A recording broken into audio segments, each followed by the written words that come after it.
Eu sou o pastor Francisco Cosmo da Silva Neto. Eu estou falando diretamente do Rio Grande do Sul, da cidade de Nova Petrópolis. Nós vamos iniciar uma série de devocionais, de reflexões na área escatológica. E o tema desse curso que vamos iniciar hoje é Escatologia à luz da Bíblia. Nós queremos fundamentar toda a nossa escatologia, que não é nossa, mas com base na Bíblia. Que todo fundamento escatológico não seja da especulação humana, mas que tenha como fundamento, como única regra de fé e prática, a palavra do Senhor. Nós estamos vivendo um período muito difícil no mundo como um todo. Nós somos numa grande pandemia. Devido ao Covid-19, muitas vidas foram ceifadas, foram tiradas desse planeta. E nós escutamos muitas mensagens de que nós estamos vivendo num período escatológico, apocalíptico. Eu creio que não. Muitas pessoas associam que a igreja está vivendo a grande tribulação, a 70ª semana de Daniel. A última semana para completar as 70 semanas de Daniel, 490 anos. Nós não estamos, a Bíblia não confirma isso, e nesse curso nós vamos aprender de que a Bíblia, ela mostra o contrário. A autoridade bíblica na questão profética. Nós escutamos muitos comentários a respeito das profecias. E eu anotei aqui alguns, eu quero compartilhar com você esses pensamentos nessa nossa introdução. Alguém escreveu há pouco tempo em uma revista, alguém escreveu recentemente que não podemos ter certeza de nada, inclusive sobre os ensinamentos bíblicos das profecias. Nós não podemos ter certeza de nada. A Bíblia, ela não nos dá certeza, a Bíblia não nos garante nada, e a Bíblia, ela não é um princípio absoluto. Alguém escreveu há pouco tempo na mídia. Outro pensamento que fiz questão de registrar na introdução desse curso nosso, a pessoa falou que afirmava que não há nenhuma boa base para fundamentar aquilo que nós cremos. Aquilo que nós cremos, em termos de profecias, da cristologia, da bibliologia, e das doutrinas fundamentais da fé cristã, tudo isso é mito, tudo isso é algo enganoso. Nós não podemos ter a Bíblia como fundamento absoluto da nossa fé cristã. Essa maneira nebulosa de pensar é um retrato da nossa sociedade atual, uma sociedade doente, uma sociedade anticristã, antibíblica. Nós podemos sim, com certeza absoluta, crer de que a Bíblia, ela é a palavra de Deus. A Bíblia, ela não contém a palavra de Deus. Ela é a palavra de Deus. E nós vamos mostrar aqui, nesse curso, que será um curso extenso, mas um curso extremamente proveitoso na questão escatológica. Veremos a eternidade passada para a eternidade futura. Nós vamos passar de forma assim panorâmica pelas 7 dispensações: inocência, consciência, governo humano, promessa, lei, graça e milênio. Mas nós vamos certamente trabalhar nessas áreas nesse curso escatológico. A primeira coisa, refutando o que esse camarada disse na mídia, falou há pouco tempo, a Bíblia é uma revelação segura e digna de confiança. A Bíblia é uma revelação segura. e uma revelação digna de confiança. Nas Escrituras, nós encontramos tudo o que Deus pretendia nos revelar a seu respeito. Tudo que eu preciso saber a respeito do futuro, a respeito de Deus, eu não estou encontrando na igreja, mas eu encontro na Bíblia, na palavra de Deus. A Bíblia não é apenas um produto humano. A Bíblia, ela é inspirada por Deus. Foi Deus que inspirou. Foi Deus que soprou nos autores sagrados aquilo que Deus queria que ficasse registrado para o nosso conhecimento, para o nosso bem, para o conhecimento da salvação. Ao submetermos a autoridade da Bíblia, na verdade, nos submetemos à autoridade do Deus vivo. Toda a Escritura é inspirada por Deus. Jesus disse: examinai as Escrituras, porque julgais ter nela o quê? A vida eterna. E são elas mesmas, as Escrituras, que testificam de mim. A inspiração da Bíblia, ela pode ser explicada da seguinte maneira. Como é que eu posso explicar a inspiração na Bíblia? Alguém escreveu o seguinte: Deus, o Deus vivo, ele supervisionou os autores humanos. Para quê? Considerando as características da personalidade e do estilo literário de cada um deles, firmassem com palavras nos manuscritos originais, sem erros, a sua revelação para a humanidade. Essa é a definição de inspiração. Em outras palavras, os documentos originais da Bíblia foram escritos por homens que tiveram a permissão e direção da terceira pessoa da Trindade, o Espírito Santo de Deus. Tanto o Antigo Testamento como o Novo Testamento afirmam reiteradamente que sua origem ela é divina. Vejamos alguns textos bíblicos nessa nossa introdução, nesse curso escatológico. Zacarias 7,12, a Bíblia diz: para que não ouvissem a lei, nem as palavras que o Senhor dos exércitos enviara pelo seu Espírito, mediante os profetas que nos precederam. Então, esse versículo nos ensina, que os escritos de Moisés e dos profetas do Antigo Testamento têm origem divina. Foi Deus que inspirou, foi Deus que o colocou em seus corações. Davi afirmou, em 2 Samuel, capítulo 23, versículo 2, ele fez uma afirmação sobre as Escrituras. Ele diz: o Espírito do Senhor fala por meu intermédio, e a sua palavra está na minha língua. Ele tinha consciência de que ele estava sendo instrumento nas mãos de Deus. Paulo também afirmou que as Escrituras tiveram origem em Deus. Ele diz: toda a Escritura é inspirada por Deus e útil para o ensino, para a repreensão, para a correção, para a educação na justiça, a fim de que o homem de Deus seja perfeito e perfeitamente habilitado para toda a boa obra. A Bíblia, ela nos repreende, ela nos corrige, ela nos educa e ela torna o homem maduro para a obra. Assim é a palavra de Deus. Em 2 Pedro, capítulo 1, versículo 21, encontramos uma ideia importante a respeito do intercâmbio entre Deus e o homem nesse processo inspirativo.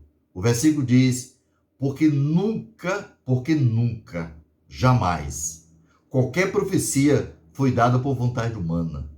Entretanto, homens santos falaram da parte de Deus, movidos por quem? Pelo Espírito Santo de Deus. Foi Deus que moveu aqueles homens para que eles escrevessem o que nós temos hoje, que é exatamente a palavra de Deus, a Bíblia Sagrada. Este livro que nos revela tudo que nós precisamos Esses princípios, eles não são relativos, eles são absolutos para o meu bem, para o seu bem, para que a gente possa viver uma vida cristã que possa agradar a Deus. Jesus afirma a autoridade divina nas Escrituras. Jesus também deixou claro que podemos confiar plenamente nas Escrituras. Alguns textos que mostram essas afirmações que vieram dos próprios lábios do Senhor Jesus. Em Mateus 4:4, Jesus disse, mostrando para Satanás a importância das Escrituras, ele diz, Jesus, porém, respondeu a Satanás, está escrito, não só de pão viverá o homem, mas de toda palavra que procede da boca de Deus. Toda palavra que procede da boca de Deus é a Bíblia Sagrada, as Escrituras. As Escrituras estão acima de tudo. As Escrituras estão acima de qualquer constituição, de qualquer igreja, de qualquer líder. A Bíblia é a nossa maior autoridade na questão de fé e prática. Jesus disse, ele, porém, lhe respondeu, por que transgredides vós também o mandamento de Deus? Por causa da vossa tradição? E assim invalidastes a palavra de Deus por causa da vossa tradição. Nenhuma tradição é mais importante do que a Bíblia. Nenhuma. Nenhuma cultura do planeta está acima da Bíblia e nem igual à Bíblia. Ela está sob a Bíblia. A Bíblia, a palavra de Deus, está acima de tudo e de todos. Diante desses fatos que nós falamos nessa manhã, você e eu podemos confiar em toda e qualquer afirmação profética. Tudo que a Bíblia fala na questão das profecias, a Bíblia merece crédito, honra e respeito. Temos plena segurança de que as palavras de Deus sobre o futuro são confiáveis e são verdades. Talvez você tenha muitas perguntas importantes a respeito do futuro. Talvez você gostaria de fazer muitas perguntas sobre o futuro. E eu fiz aqui algumas perguntas para você e nós queremos responder todas essas perguntas e outras nesse curso escatológico, nessa caminhada cristã rumo à eternidade. Nós queremos ver um pouco o passado, queremos entender o presente e queremos compreender o futuro. Algumas perguntas talvez são as suas perguntas, como foram as minhas no passado. Primeira pergunta: é possível, pastor Francisco Cosmo, saber o dia da segunda vinda de Cristo? Tem como saber? A data, o dia, o mês, o ano, uma data exata da segunda vinda de Cristo? A Bíblia tem como responder essa pergunta para mim? Segunda pergunta: qual será o próximo grande acontecimento para o povo de Deus na terra? O que a igreja mais espera nesse momento? Qual é a grande expectativa da igreja no século XXI? Você sabe responder? A Bíblia tem uma resposta para nós.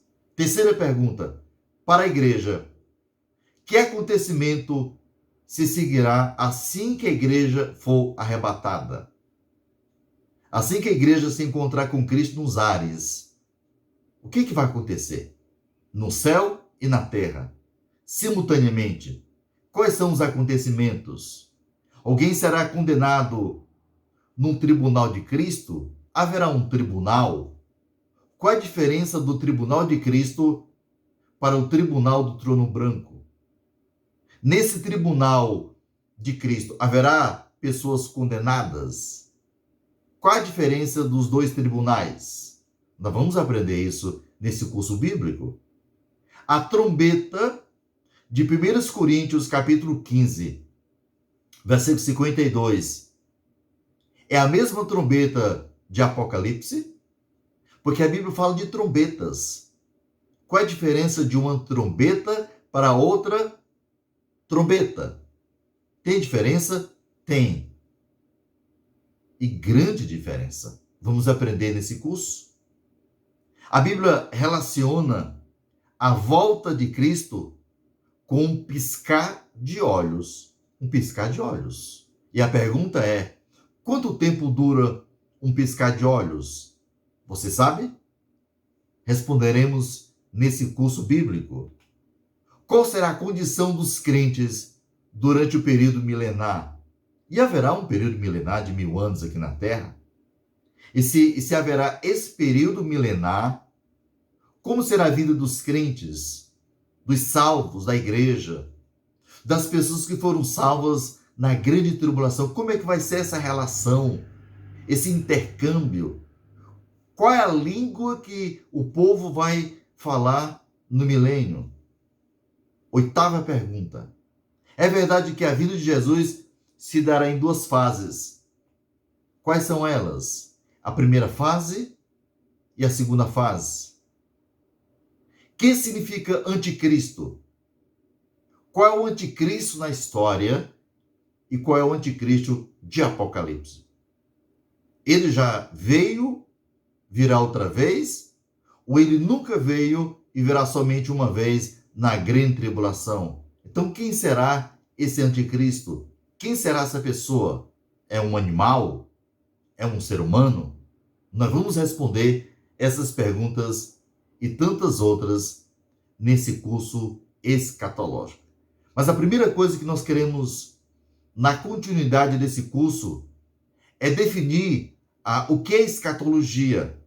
A doutrina das últimas coisas nós chamamos de escatologia. Escatologia, essa palavra, ela é proveniente de 2 vocábulos gregos. Eschatos, que significa última, e logos, que quer dizer palavra ou estudo. Então, é o estudo das últimas coisas. É isso que nós queremos aprender nesse curso escatológico juntos, através desse canal YouTube, e certamente Deus irá nos abençoar. Essa definição de escatologia. Mas nós queremos olhar um pouco para o passado, para o presente e para o futuro. Eu creio nas 7 dispensações e creio também nas 8 alianças. E nós queremos agora também dar uma visão panorâmica das 7 dispensações. Nós chamamos isso de plano divino através dos séculos. Nós chamamos as 7 dispensações. E nós queremos entender essas dispensações. A primeira dispensação que nós temos na Bíblia é a dispensação da inocência. É quando não havia pecado, é por isso que nós chamamos de inocência. Não havia pecado no jardim do Éden. Os primeiros humanos, eles viviam nus, sem roupas, inocência. Gênesis capítulo 1, do 28 até o capítulo 3, versículo 24, é a extensão da dispensação da inocência. E qual o tempo dessa dispensação?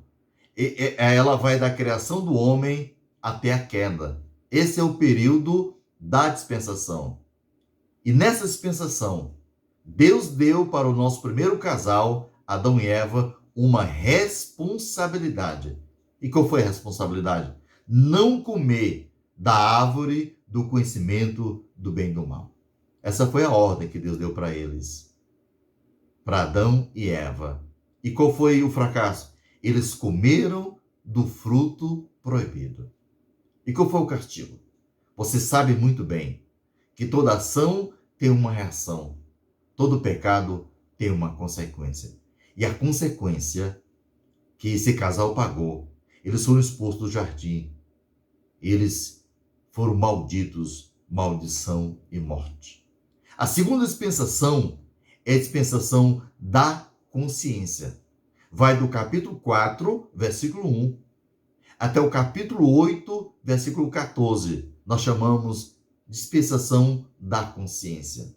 O pecado entrou na arena humana e o primeiro casal já tinha consciência desse pecado. Qual é o tempo? Da queda até o dilúvio. E qual é a responsabilidade nessa dispensação? Obedecer e oferecer sacrifício a Deus, derramando sangue. Você percebe que Abel fez isso, mas Caim não. Trouxe do melhor da lavoura. Isso ofendeu o coração de Deus. Essa era a responsabilidade, obedecer e oferecer sacrifício, derramando sangue de animais, e não da lavoura, porque ali prefigurava a morte de Cristo no Calvário, na cruz do Calvário. Por isso que quando Jesus veio ao encontro de João Batista, seu primo, seis meses mais velho do que Jesus, ele disse: eis o Cordeiro de Deus que tira o pecado do mundo. E qual foi o fracasso nessa dispensação da consciência? Corrupção. Qual o juízo? Dilúvio universal. Deus chamou Noé e fez uma grande promessa. E salvou Noé, seus 3 filhos, as esposas dos seus 3 filhos, a esposa de Noé, 8 pessoas ao todo. Segundo o doutor Adalto Lourenço, havia nessa época aproximadamente mais de 7 milhões de habitantes. Todos foram mortos. Somente a família de Noé foi salva através da arca, que prefigurava, mais uma vez eu digo, a pessoa do Senhor Jesus Cristo. As pessoas ouviram a mensagem de Noé, mas não atenderam e não praticaram aquilo que Noé havia pregado. A quarta dispensação é o governo humano. Vai de Gênesis capítulo 8, versículo 15, até o capítulo 11, versículo 32. Qual é o tempo? Do dilúvio até a Torre de Babel. Responsabilidade que Deus deu para aquela nação: povoar e espalhar-se por toda a terra. Enchei e multiplicai. Foi a ordem que Deus deu para os descendentes de Noé. O que eles fizeram? Eles desobedeceram e construíram o quê? A Torre de Babel. Nós vamos construir uma torre. E essa torre vai tornar o nosso nome o quê? Célebre. Essa torre vai chegar aos céus. Mas Deus havia dito para eles espalhassem e multiplicassem. Qual o juízo? Confusão das línguas. Imagina, alguém trazia tijolo, alguém pediu telha, alguém pediu massa, alguém trazia palha. Ali começou a confusão dos idiomas das línguas. A quarta dispensação é a dispensação da promessa com Abraão. Gênesis capítulo 12, versículo 1. Qual é o tempo dessa dispensação? De Abraão até a lei no Monte Sinai. Responsabilidade: permanecer em Canaã. Fracasso: a nação foi morar no Egito. Juízo: escravidão egípcia de 400 anos. A nação de Israel viveu no Egito 400 anos, como alguns dizem, comendo o pão que o diabo amassou. Sofreu. Essa dispensação da promessa. A quinta dispensação é a dispensação da lei. Qual é o tempo dessa dispensação? Da lei no Monte Sinai até Cristo. Responsabilidade: guardar a lei. Fracasso: violaram a lei e rejeitaram a Cristo. Juízo: dispensação mundial. Até hoje, a nação de Israel foi dispersa pelos 4 cantos do planeta. Foram espalhados pelo mundo todo. Essa é a dispensação da lei. E a dispensação da graça é exatamente a dispensação que nós vivemos, que é a época da igreja, que vai de Atos capítulo 2, versículo 1, até o capítulo 3, versículo 22 de Apocalipse, quando a igreja ela não mais estará aqui na terra, ela nasceu em Atos 2. E quando ela for se encontrar com Cristo nos ares, quando a igreja for arrebatada, termina a penúltima dispensação, que é a dispensação da graça, a época da igreja. Como todas as outras dispensações, há um tempo, há uma responsabilidade, há um fracasso e há um castigo. E qual é o tempo? Da vinda de Cristo até o arrebatamento da igreja, esse é o tempo da dispensação da graça. Qual é a responsabilidade hoje? Na presente dispensação, aceitar Cristo pela fé e andar no Espírito. Esse é o nosso papel. Esse é o meu, é o seu papel nessa dispensação. Qual é o fracasso? O homem rejeita a Cristo. O homem não quer Cristo e muitos não querem andar pela fé. Qual é o juízo dessa dispensação?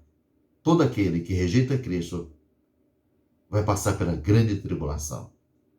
E se o homem hoje ele morre sem Cristo, ele vai diretamente, sem escala, para o inferno, esperando a sua ressurreição.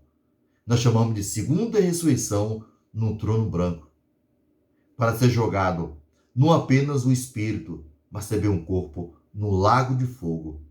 São todos aqueles que morrem hoje sem Cristo. E se Cristo voltar agora, todo aquele que não tem Cristo, como juízo de Deus, passará pela grande tribulação.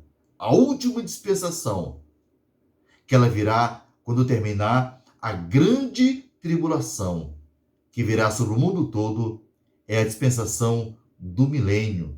E a base teológica está em Apocalipse, capítulo 20, de 1 a 6. Qual é o tempo dessa dispensação? Da volta de Cristo até o fim do milênio. Responsabilidade, obedecer e adorar a Cristo. Fracasso, rebelião final. Juízo, o grande trono branco e o lago de fogo como um prêmio.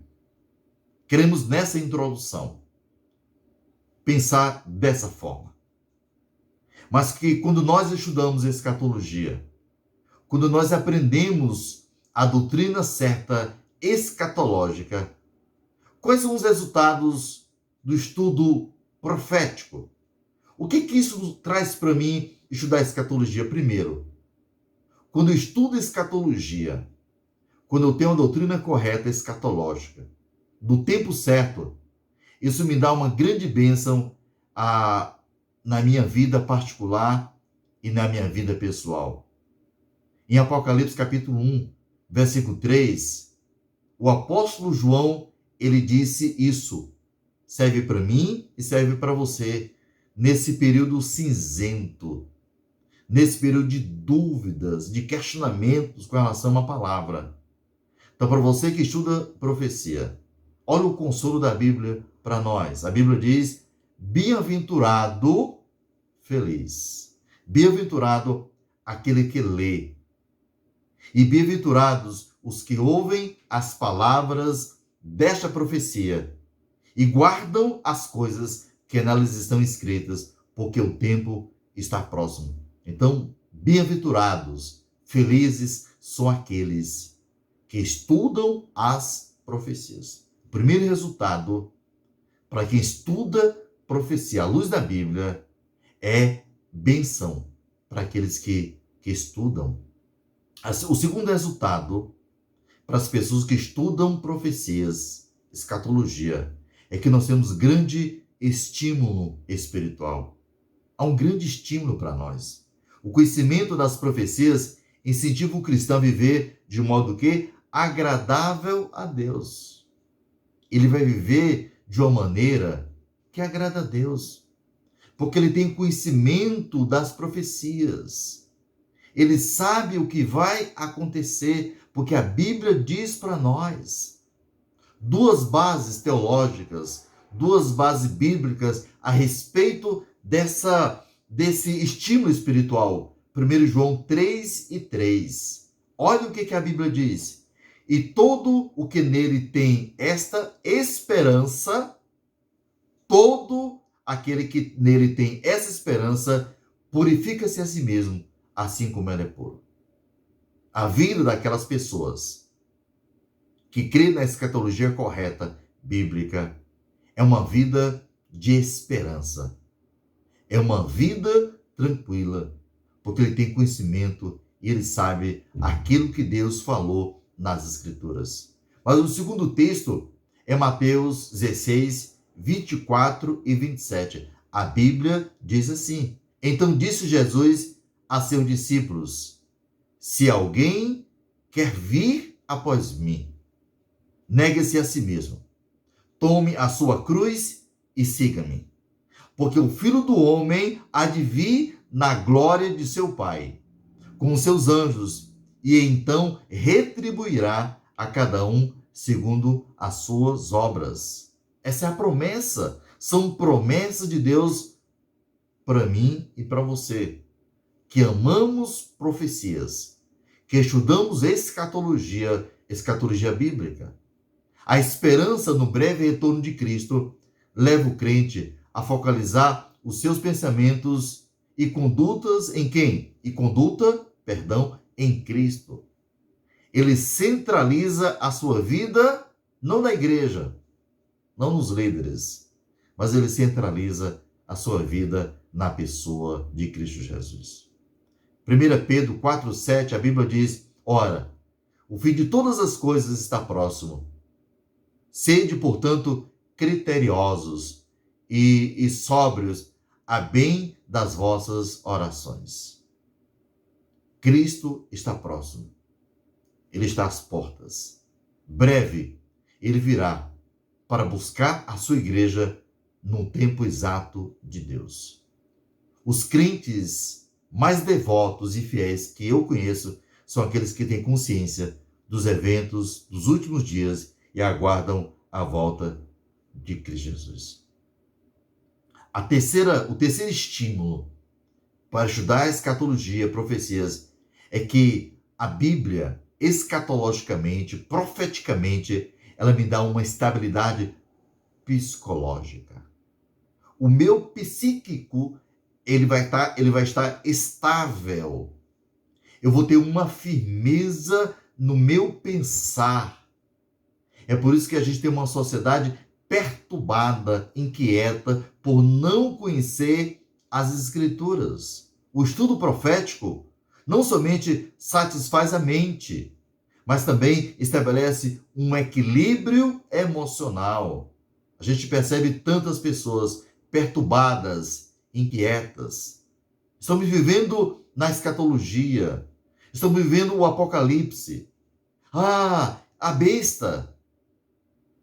O Coronavac é a marca da besta. As pessoas estão perturbadas e inquietas porque elas não conhecem as Escrituras. Há uma necessidade disso em nosso mundo moderno, onde há tantas coisas que levam o homem à frustração e desilusão. Então, escatologia, profecia, dá a mim uma estabilidade psicológica. E muito mais, escatologia, profecias, traz para mim um conforto no meu sofrimento.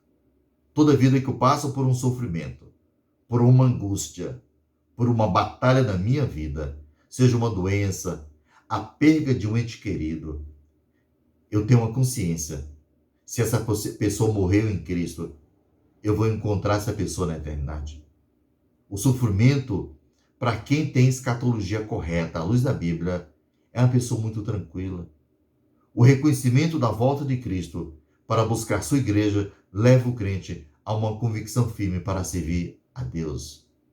1 Coríntios, no capítulo 15, no versículo 58, a Bíblia diz: Portanto, meus amados irmãos, sede firmes e inabaláveis e sempre abundantes na obra do Senhor, sabendo que no Senhor o vosso trabalho não é vão. Também lhe desenvolve a alegre expectativa de ter servido a Deus com integridade. Paulo estava às portas da morte, perto de encontrar-se com seu Senhor. Estava a espada de Nero, estava sobre o pescoço de Paulo. Mas ele disse, em 2 Timóteo 4:8, ele disse: já agora a coroa da justiça me está guardada, a qual o Senhor, reto juiz, me dará naquele dia, e não somente a mim, mas também a todos quanto amam a sua vinda. Essa era a esperança de Paulo. Paulo tinha a plena convicção que ele estava indo encontrar-se com seu Senhor, que haveria uma recompensa para aqueles que almejam, que anseiam, que têm uma esperança viva na volta gloriosa de Cristo. Esse é o estudo sobre as profecias. O estudo profético me dá tudo isso e muito mais. No nosso próximo estudo, na nossa próxima reflexão escatológica, nós veremos os sinais escatológicos da segunda vinda de Cristo. Quais são os sinais hoje que mostram que Cristo está às portas? Será o nosso próximo estudo escatológico, na nossa próxima aula de escatologia. Que Deus abençoe a sua vida. Acompanhe comigo os estudos. Eu creio que Deus ele irá nos abençoar através da sua palavra. É um grande prazer estar com os queridos nessa caminhada escatológica. Fique na paz, fique com Deus. Um bom dia a todos.